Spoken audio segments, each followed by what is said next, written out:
ভাইরে ভাই, বাংলাদেশের ক্রিকেটারদের জন্য ব্যাড নিউজ। আমি এটাকে ব্যাড নিউজই মনে করতেছি, কারণ কোনো কারণে যদি বাংলাদেশের ক্রিকেটাররা টি-20 বিশ্বকাপ না খেলতে যায়, মানে কোনো কারণে যদি বিশ্বকাপটা বয়কট করে, সেই ক্ষেত্রেও কিন্তু বিসিবি থেকে তাদেরকে কোনো ধরনের ক্ষতিপূরণ দেওয়া হবে না। এবং এই কথাটা বলতেছেন তামিম ইকবাল খানকে, যে বলেছিলেন ভারতের দালাল, ওই বোর্ড পরিচালক, যার নাম আসলে নাজমুল ইসলাম।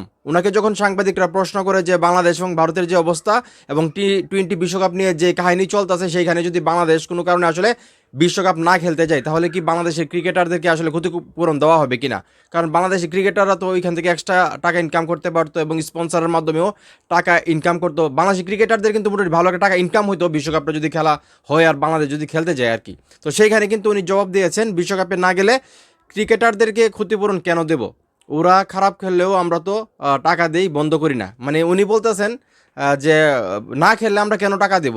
বাংলাদেশ যখন কোনো দেশের সঙ্গে গিয়ে খারাপ ক্রিকেট খেলে, তারপরেও তো আমরা তাদেরকে টাকা দিই, কিন্তু বিশ্বকাপে যদি না যাই তাহলে আমরা কেন ক্ষতিপূরণ দেব? এই প্রশ্নটা উল্টা করতেছেন বোর্ড পরিচালক নাজমুল ইসলাম। তো এখন এই মুহূর্তে যারা আমার এই ভিডিও দেখতেছেন, যদি সত্যি সত্যি বাংলাদেশের ক্রিকেটাররা টি-20 বিশ্বকাপ না খেলতে যায়, তাহলে কি তাদেরকে আসলে ক্ষতিপূরণ দেওয়া উচিত বিসিবির? নাকি এই যে ভদ্রলোক বলল যে তাদেরকে কোনো ক্ষতিপূরণ দেওয়া হবে না, কারণ তারা যখন অন্য দেশের বিপক্ষে খেলে, তারা যখন খারাপ খেলে, তারপরেও আমরা তাদেরকে বেতন দিই, সেই ক্ষেত্রে বিশ্বকাপে না গেলে, না খেললে আমরা কেন টাকা দেবো?